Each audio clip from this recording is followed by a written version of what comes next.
Nous continuons la correction avec la question petit 2. Il s'agit ici de décomposer en éléments simples. C'est comme ce que vous avez très souvent fait. Donc ici, on veut trouver A et B, tel que y de P soit égal à A sur P plus 3 plus B sur P plus 2. Donc y de P égale, je réduis au même dénominateur mon membre de droite. Donc je factorise le premier quotient par P plus 2, le second quotient par P plus 3 sur P plus 3 facteur de P plus 2. Ensuite, je vais développer le membre de droite. J'ai AP plus 2A plus BP plus 3B sur P plus 3 facteur de P plus 2. Une fois que j'ai ça, je vais donc identifier les coefficients. Alors, je vais même remplacer ici y de P par ce que ça vaut. Alors, même si vous ne l'aviez pas trouvé à la question d'avant, vous l'avez dans l'énoncé.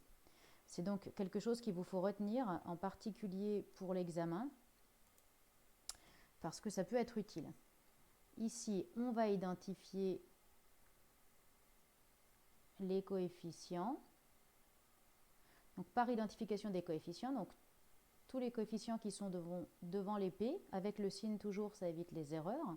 J'ai donc une première équation qui est A plus B qui est égale à 2, et puis la constante, plus 7, qui est égale à 2A plus 3B. J'ai donc 2A plus 3B qui est égal à 7. J'ai mon système à résoudre. Ici, je vais le résoudre. J'exprime B en fonction de A grâce à la première ligne. Et puis, je remplace dans la deuxième ligne. Donc B, je le remplace par 2 moins A. Et je trouve 7. Je continue ma résolution. J'ai donc toujours B qui vaut 2 moins A. Quand je développe ici, ça me fait 2A plus 6 moins 3A qui est égal à 7. Donc j'ai toujours B qui vaut 2 moins A. Et puis j'ai moins A plus 6 qui est égal à 7.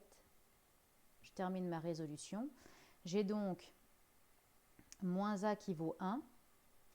Tant qu'à faire, ça veut dire que A vaut moins 1. Et puis mon B, il vaut donc 2 moins 1, c'est-à-dire 3. Je peux donc écrire que y de P est égal à moins 1 sur P plus 3 sur P plus 2, et j'ai répondu à la question en trouvant A et B. Voici pour la question 2.